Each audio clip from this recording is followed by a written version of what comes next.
So good morning, everyone. Good morning. Today is Palm Sunday. If you know me at all, you know that's quite remarkable. I remembered that. Last year I forgot, and I didn't realize it was Palm Sunday till we got to church. So someone kindly reminded me this year. Next week is Palm Sunday. So today is Palm Sunday. And today, all over the world, Christians are going to be reflecting on the parts of the Bible that talk about what happened when Jesus entered Jerusalem, the first day of Holy Week. And I thought just for fun we'd join in. And we'll start with a little bit of historical context. When Jesus entered Jerusalem on Palm Sunday, the world, from northern England to the borders of western Iran, was ruled by this man. This is Tiberius Augustus. And like his stepfather Octavian, Tiberius believes that he has come from heaven. He believes that he is not a normal human being. He believes that he is a divine human being sent from heaven with a purpose. He believes that he is the Son of God.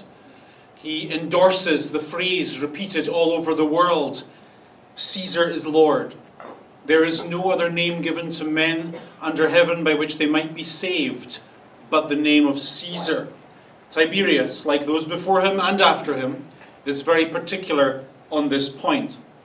Having conquered the world, he then wishes to define its theology with himself at its center as the great king who has come from heaven. The king who has come from heaven to bring peace on earth and goodwill to all men. This is not a biblical phrase originally. This is a Roman phrase. Hail Caesar, peace on earth, goodwill to all, the so-called Pax Romana. Now, a problem that many of us face in life is that when you conquer the world, you then have to figure out how you're going to rule it. And living in an age before jet engines and emails, the day-to-day business of administering and taxing and governing the diverse people groups all the way from northern England to western Iran was a nightmare. So Tiberius, as emperor in Rome, does one of two things. His first and best option is to get a local person to do the governing for him. Someone who knows the culture and who's respected by the people, and he would ask that local person to govern that local area on Rome's behalf. And failing that, as a last resort, he would send a Roman to do the job. And I say as a last resort because the Romans tended to be not very good at governing things sensitively. They tended to be less sensitive about local customs and therefore tended to cause a little more tension and trouble than a local would. And if you're Tiberius sitting on the imperial throne in Rome, you don't want tension. You don't want trouble. Because you believe you've come from heaven to bring peace on earth and goodwill to all men. And so what you really want is a man who will keep the peace. You will pay any money for the right person who will enforce the Pax Romana on your behalf. Now, in the land where Jesus lives, the most logical candidates for Tiberius to choose as governors of Judea are the sons of Herod the Great, who died not long ago. However, the sons of Herod the Great were difficult. They were hard to get along with. They were awkward. So some of them were sent into exile in France to live with the rest of the awkward people.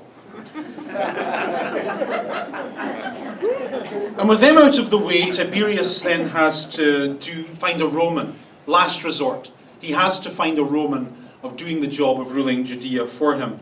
And like any good leader, he asks for advice. And for this advice, he turns to his good friend, Lucius Sejanus. For 20 years, Lucius Sejanus has been at the heart of the Roman establishment. Outside of Tiberius, no man in Rome is more powerful or more trusted.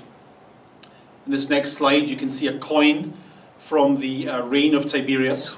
And like any normal Roman coin from the period, it has the image of the emperor with his legend around the outside, Augustus, Tiberius, Caesar, very normal. What's unusual, however, is the obverse of the coin. Notice it has the letters COS in the middle. What this means is consulship of Sejanus. What Tiberius is saying here is, This is how much I trust my friend Sejanus. I'm willing to put his name on my coins. This was unheard of in the ancient world. This would be like the Queen putting the face of Stephen Harper on the $5 bill. It wouldn't happen. And so Tiberius turns to his good friend Sejanus and says, "Hey, Sejanus, I need a man to do a good job for me in Judea. Who should I appoint? What advice do you give?" And without having to think too long about it, Sejanus recommends a young Scotsman for the job, his good friend Pontius Pilate. And it was quite a job. Of all the regions that Rome had to govern, few were more important and few were more difficult to govern than Judea. Have a look at this next slide. These two worthy gentlemen are fighters for the Islamic State. And one of the things that these men are willing to kill for and die for is the removal of all infidels from Muslim Holy Land. And in the first century, where Jesus lives, where Jesus teaches, there is a large group of people, many of whom are Jesus' followers, with similar aims. It was an affront to these people that Roman soldiers, with their Roman gods, should be on what they called holy Jewish soil. And they were willing to kill and willing to die for the removal of all things Roman from the Holy Land. And this was a problem for Rome, because running through the Holy Land were several vital trade routes connecting the lucrative markets of the East with the imperial city. So if you are the governor of Judea, of all provinces, you know that your boss in Rome is going to be watching your performance with keen interest. And this interest is compounded by the fact that in 31 AD, Pontius Pilate's friend and mentor, Lucius Sejanus, was arrested and executed for plotting against the emperor. And after his execution, suspicion then fell on everyone who had close contacts with Sejanus, including the young Pontius Pilate. So understand then that as Jesus enters Jerusalem, the first day of Holy Week, the governor of that area, Pilate, is a man under pressure. He has to rule Judea well. And he knows that ruling Judea well means no trouble, no tension, no hassle. There must be peace. There must be peace. The peace of Tiberius must be enforced at all costs. He's a man being watched. He has to do it well. Now, the capital of Judea is Jerusalem. However, Pilate doesn't live in Jerusalem. It's too hot, too dusty, too dirty, too Jewish. So he bases himself in the coastal palace of Caesarea, built a few years earlier by Herod the Great. This slide that you can see is the Pilate's front room, essentially. As you can see, it's oceanfront property. It's clean, it's modern, it has indoor plumbing, fresh fish, and a ready supply of wine from Italy. And in the first century then, if you're rich and you're powerful, and you have to live in Judea, this is where you want to live. This is the place to be. So Pilate, most days, is in Caesarea. He's governing Judea. On a typical day, he'll be sitting in this very room, signing bits of paper, ensuring that Roman laws are being enforced, that Roman taxes are being paid, that all the various bits of administrative matters are being taken care of, all the while enjoying a cool breeze from the Mediterranean, eating roasted sea bass and a fine Chianti. But he has a problem. A few times a year, these damn Jews have a few crazy rituals that they insist on performing. Gospel of Luke, chapter 22, verse 1. The Gospel writer tells us that the feast of unleavened bread, called Passover, was approaching. And the chief priests and the teachers of the law were looking for a way to get rid of Jesus, for they were afraid of the people. So, important information there. There's a huge festival coming. And the people who live in Jerusalem, the people who are rich, the people who are powerful, the people who have a vested interest in the status quo, they are nervous of the people because of the festival that's coming. Why? Have a look at this. This is a sentence from the Jewish book of Exodus. And this sentence is part of the collective Jewish social understanding at the time of Jesus. From early childhood, small Jewish children were taught that way back in history, their ancestors had lived for a long time as slaves in Egypt. And in response to that slavery, their sacred text said this: "The Lord said, I have indeed seen the misery of my people. I have heard them crying out because of their slave drivers. I am concerned about their suffering. I have seen the misery of my people, and I'm going to do something about it." So here is the unquestioned and celebrated understanding in Jesus' day. God is the God who hears the cry of the oppressed and the hurting. God is the God who in the past rescued us from a foreign oppressor. And when you're a poor subsistence farmer living in Judea, barely getting by, being taxed to death by the Romans, this is a poignant piece of your history. This stuff sends shivers down your spine. And every year at the Feast of Passover, Jews, predominantly poor Jews, traveled to Jerusalem from all over the world to celebrate the fact that this is who their God is. He is a God who rescues the poor. He is a God who delivers the oppressed from nasty foreign powers. Historians from the period would estimate that during Passover particularly, the population of Jerusalem would swell from about 40,000 to about 200,000. 200,000 Jews with hairy backs and hot tempers, all gathered in one place to celebrate something very, very specific. Singing, dancing, telling stories about how their God rescues people from their oppressors, about how their God gets rid of nasty foreign powers. That's what they're coming to Jerusalem to celebrate. Now, if you're Pilate living in Caesarea, eating your roasted sea bass and your fine Chianti, how excited are you about this nationalistic festival?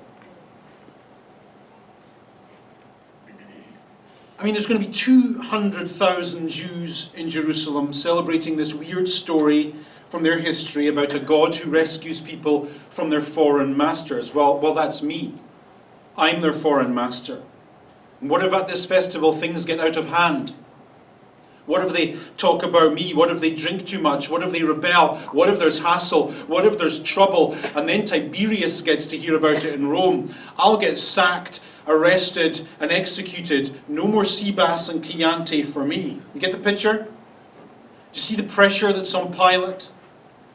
You don't want this getting out of hand. You don't want these people reflecting too much on their history. Your job is to keep everything calm, to enforce the peace. And so for that reason, whenever the Jews had one of their Jewish festivals, Pilate would leave the luxury of Caesarea and go to Jerusalem. And when I say go to Jerusalem, I of course mean march to Jerusalem. And when I say march, I mean with an entire legion of the Roman army. And this march, for the most part, was entirely symbolic. Next slide. The head of the Roman legion was the Roman eagle, the Aquila. And as you can see in the talons of the Roman eagle, there are rods of lightning. The point of this is to say that this is who we are. Like the eagle, like lightning, we can strike at any time, anywhere, at a time of our choosing. We can descend from the sky and destroy anyone who is silly enough to stand in our way. Next slide. The person who carried the eagle would have had an animal skin on his head. The more dangerous the animal, the better. Boars were a popular choice, bears and lions. This, as you can see, is not a friendly image. Right? This guy has a lion on his head. A lion on his head. On his head, he's wearing a lion that he killed with a spoon. Do you get the symbolism of this image? What do you imagine I can do to you?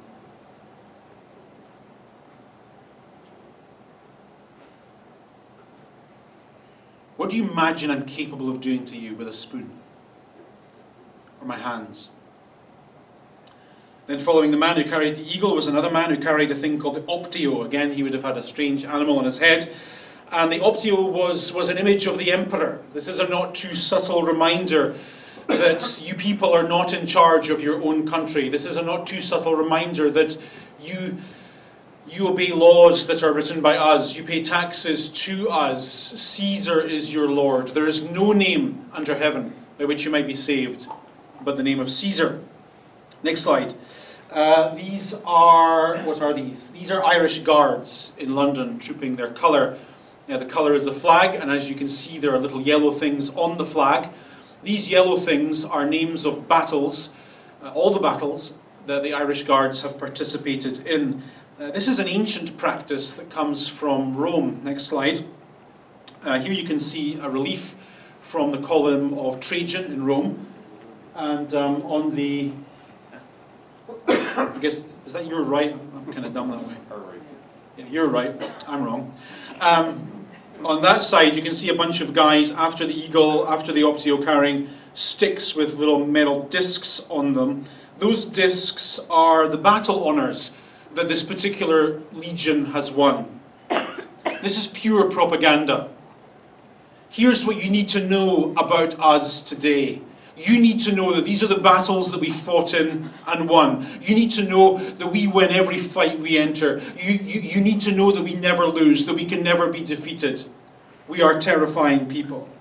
And then after the battle honours would of course been the soldiers, about 3,000 of them, and they're wearing metal armour, of course. So picture the scene. You're a farmer. You're poor. You're barely getting by. You live in one of these villages in between Caesarea and Jerusalem, and you look up from your farm work one day and you see the eagle of Rome coming through your village, carried by a scary man with a lion's head on his helmet. You see the gold image of the emperor glinting in the sun. You see row after row of battle honours carried by some equally scary guys. And then you see a red line of soldiers snaking its way through your village. And you don't just see them, you hear them. You hear their metal armour and their shields clanking. You hear their feet marching in unison. A Roman legion on the march wasn't just logistics, it was theatre. And the purpose of the theatre was to convey one message to the subjugated peoples of the empire. Don't even think about it. Whatever it is you're thinking about, don't. In fact, don't even think about thinking about it. That's how silly it would be to think about it. No one resists Rome. No one stands up to us. What we say you do, don't even think about rebelling.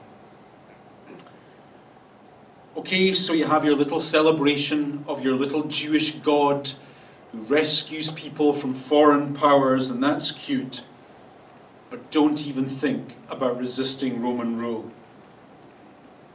So that happened that day. Pilate entered Jerusalem from the west. And he enters it very specifically.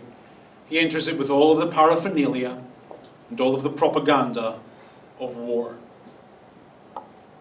That same week, perhaps even that same day, Jesus enters Jerusalem from the east.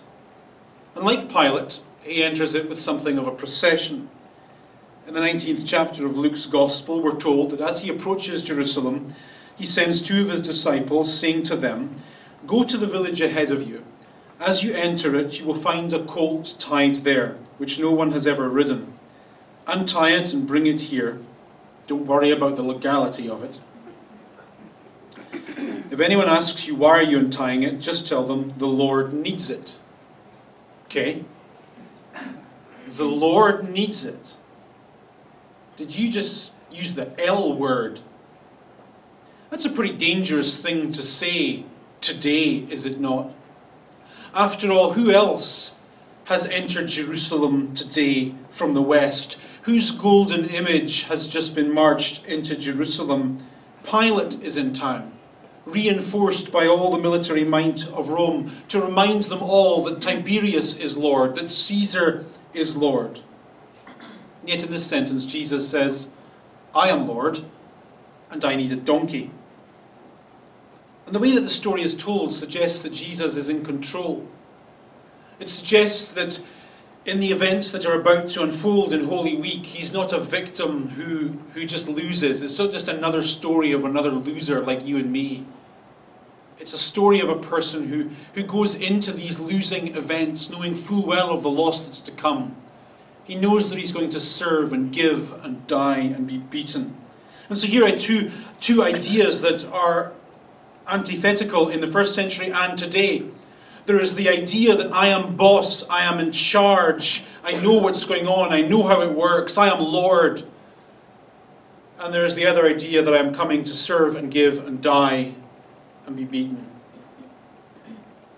It doesn't make sense. So anyway, they go get their donkey and they bring it to Jesus and they throw their cloaks. When I read that sentence this week, I wished I had a cloak. I don't know why. They threw their cloaks on the colt and put Jesus on it. As he went along, people spread their cloaks on the road. In other words, what's happening to Jesus at this point is he's getting the red carpet treatment. Okay, it's Oscar ceremony day. This is a happy celebration, Hello Magazine moment. When he came near the place where the road goes down the Mount of Olives, specific geography, the whole crowd of disciples began joyfully to praise God in loud voices for the miracles they'd seen, and they said things like, "Blessed is the King who comes in the name of the Lord," and "Peace in heaven, glory in the highest." Now, to an extent, this is just part of the Jewish liturgy that was said to every pilgrim who entered Jerusalem on this day. Remember, 200,000 people are coming into the city, but Luke adds a word he shouldn't have added. A word was spoken that day that shouldn't have been spoken. The K word. King. Is there any word that might not be a good word to be using at the moment? Who's just entered the city from the west? Has his boss Tiberius shown himself to be inclusive when it comes to other kings? Little surprise, therefore, to read that some of the Pharisees in the crowd said to Jesus, "Teacher, rebuke your disciples." Like, in other words, Jesus, tell these guys to tone it down. Don't use the K. He said, "I tell you that if they keep quiet, the stones will cry out."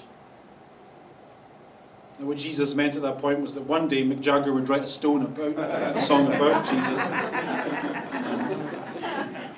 That's how heresy starts right there. Now, if you stop and think about this sentence for a second, it's not just weird, it's stupid. Rocks, as you know, are inanimate objects. They don't have a conscience, they don't have vocal cords, and therefore they cannot intelligently respond to anything that Jesus says, particularly his entry into Jerusalem. They can't cry out, that's just a fact. To wish that that fact were not a fact is to wish that the universe were created differently and that we lived in Alice in Wonderland, not on Earth. So what does this mean? It's so weird, it must mean something. It must mean something else. And the important question here is, what does Jesus expect the Pharisees to understand when he says this? Very simple. At this point, Jesus is on a road coming down the Mount of Olives. So the stones that he is referring to here are not just any stones, they are specific stones. They are stones on the Mount of Olives. Let's have a look at the Mount of Olives. As you can see, it's covered in stones. And let's have a closer look. They're not just any old stones, they're specific stones. Gravestones. Since ancient times, certainly long before Jesus, Jews have been buried on the Mount of Olives. And they've been buried there because there's a Jewish belief that one day a Messiah will come, a Savior will come. And when he comes, good Jews will rise from the dead and march with the Messiah into Jerusalem. That's what they believed in the first century. Messiah comes, good Jews rise from the dead, and we all march into Jerusalem, happy ever after. And so rich Jews who were lazy always preferred, still do in fact, to be buried on the Mount of Olives, because it's next to Jerusalem, and in the resurrection it's a shorter walk. Absolutely true. Okay? So Jesus is walking past all these gravestones of all these dead Jews, and he says, you know, if you don't get it, they're going to get it. I'm the one. Don't you understand? I'm it. I'm him. I'm everything you've ever wanted, everything you've ever hoped for. I'm the Messiah. I'm the reason these people are buried here. I am the one, in other words, who brings life out of death. I am the one who brings hope out of hopelessness, light out of darkness. This is a loaded phrase he's saying here. Next sentence. As he approached Jerusalem and saw the city, he wept over it and said, if you had only known on this day what would bring you peace, but now it is hidden from your eyes. So Jesus sees all these people, 200,000 of them, with their nationalistic hopes of getting rid of the Romans and living in peace. He feels sad. Jesus is sad on Palm Sunday. Why? Leaving Luke for a moment and going into Matthew, there's this detail in the Palm Sunday story that keeps coming up. Apart from the palms, it's one of the things that we always remember about Palm Sunday. Remember when you went to Sunday school as a kid, there was this Jesus rode on a donkey. This donkey thing is a recurring theme. It comes up over and over again. Matthew, when he wrote his story, he wrote it to a Jewish audience, and he wanted to explain to his Jewish audience what Jesus meant when he rode into Jerusalem on a donkey. So Matthew quotes the Hebrew prophecy of Zechariah, and he says this. He says to his audience, see, your king comes to you gentle and riding on a donkey. Gentle king. Gentle king. Donkey. Doesn't seem right. Should there not be a guy with a dead lion on his head? Should there not be at least a few symbols of power and destruction and strength? Now when Matthew writes to his fellow Jews and he explains what Jesus did by quoting the prophet Zechariah, he's using a technique from Jewish oral tradition. What the Jews would do would be they would quote the first part of a sentence, knowing full well that you knew the second part in your head. So when I talk to you like this, I'm quoting the first part, but what I want to draw attention to is the second part. For example, I want you to think about that thing you wipe your feet on, right? So what I say to you is, the cat sat on the hat. Well done. I'm not interested in the cat sat on the bit of the sentence. I'm interested in the mat bit of the sentence. But to draw your mind and your attention and your energy to the bit of the sentence I want you to think about, I set it up for you with the first bit of the sentence. This is first century Jewish oral tradition. This is what Matthew is doing here.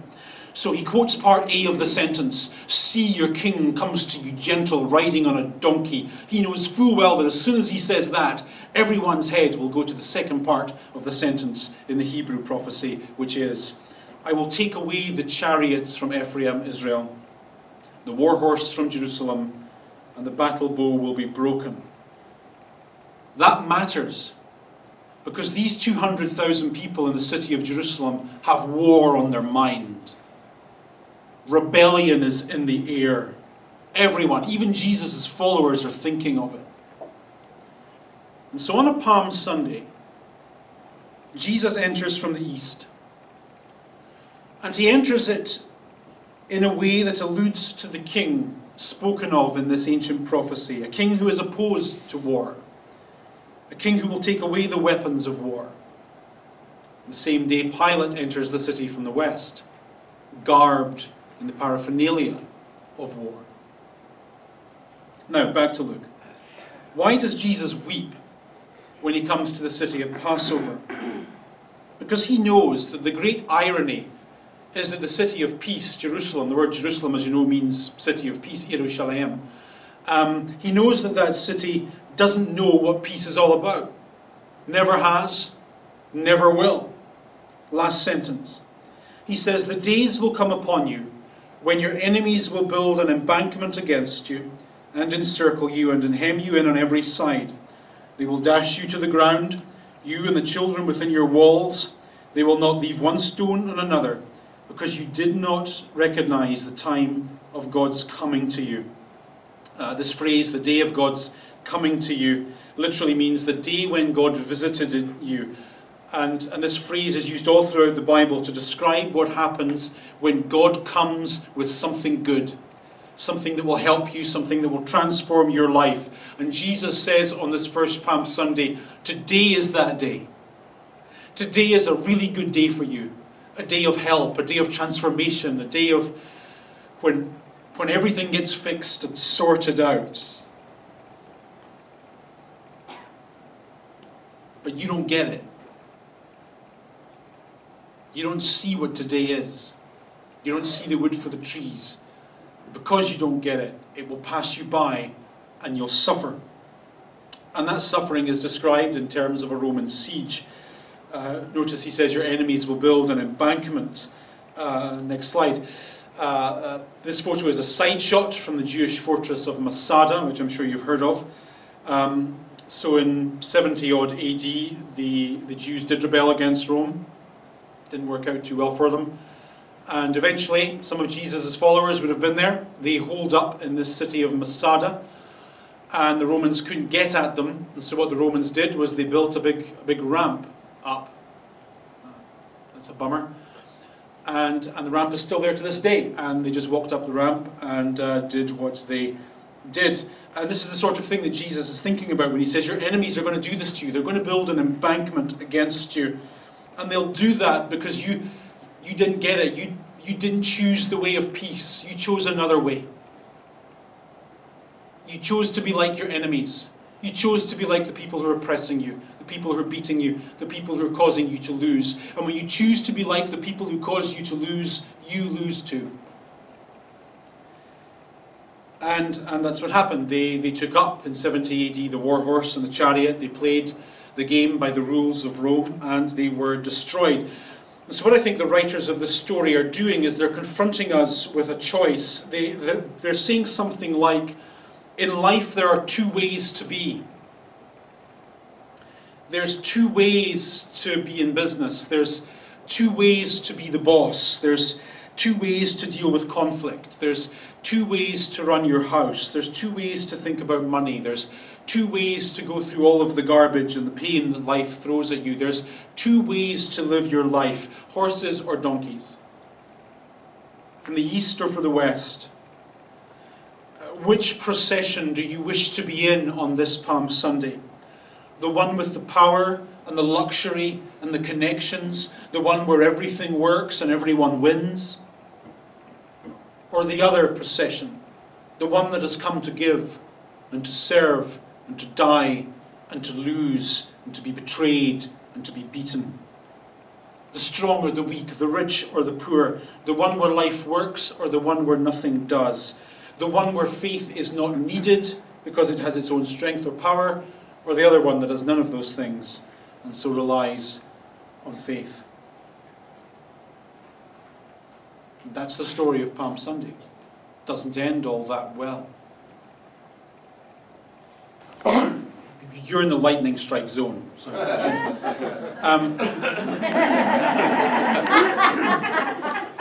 what I mean by that is that people think about Jesus with an enormous amount of assumptions. So the assumptions we bring to the table today might be, Jesus will help me get healthy, get rich, make my life work, be successful, right? In the first century, the assumptions that people brought to the Jesus table were, Jesus is going to get rid of the Romans, and Jesus is going to usher in a new era of peace and prosperity, and we'll all do well. So a lot of Jesus' early followers, probably most of Jesus' early followers, were a group of people called zealots, who were fundamentally terrorists. They were in the same ilk as IS and Al-Qaeda. And they projected a lot of their assumptions onto Jesus. And as the story goes on, and Jesus begins to tell them more and more about what he's actually like, and he says, you know, this is not how it's going to be. I'm going to be beaten. I'm going to be betrayed. I've come to suffer and to serve and to die. Jesus, who at the start of his career is hugely popular, begins to become less and less popular. And so a lot of his followers leave him. So in the Jesus story in the Bible, just like the Jesus story today, there's this tension between the expectations I bring to Jesus and the reality of what Jesus offers and requires. So, does that answer? It doesn't answer your question, does it? There are some Christian people in the world who are really, really stupid. And in their stupidity, they do damage to the creation and to their fellow human beings. Some of those people believe exactly the same things that we believe. They are dumb, stupid people. Okay? Any argument so far? But the fact that there are dumb, stupid, religious people in the world doesn't mean that our faith is dumb. It doesn't mean that religion is dumb or is a bad idea. Where it is true to say there are dumb, stupid, religious people in the world, it is also true to say that people, and they're here in this room, draw enormous comfort and guidance and wisdom and hope from their faith, from their religion. I think interpreting religious texts is a bit of an art form. It's also a bit of a science. And the fact is, some of those people that you're thinking about and probably referred to in the article have got their science wrong. They're just dumb. And they were dumb yesterday, they're dumb today, and they're dumb tomorrow. Okay? And they don't care because, well, I think, because it works for them. Good question. One more, if there's any? No? Good. Okay, so next Sunday's Easter Sunday. I won't forget that either. And I look forward to seeing you all then. God bless you. See you next week.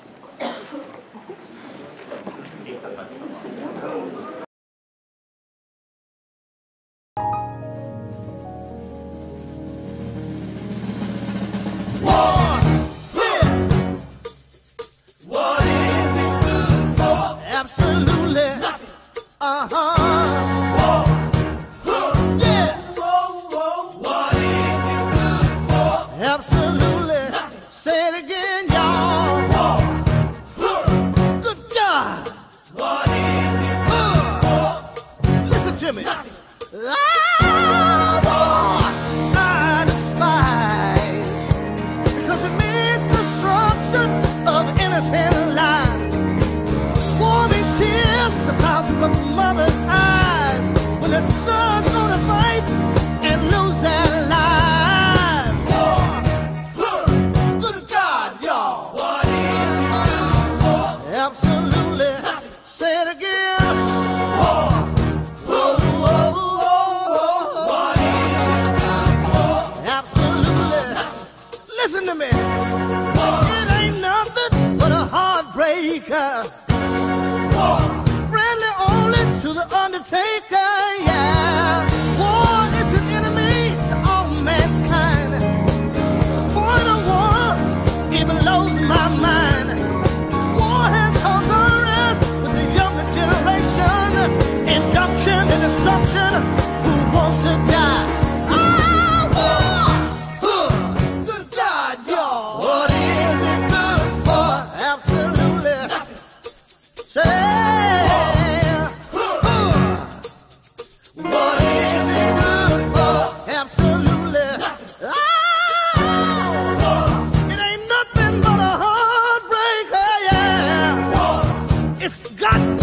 That's the undertaker.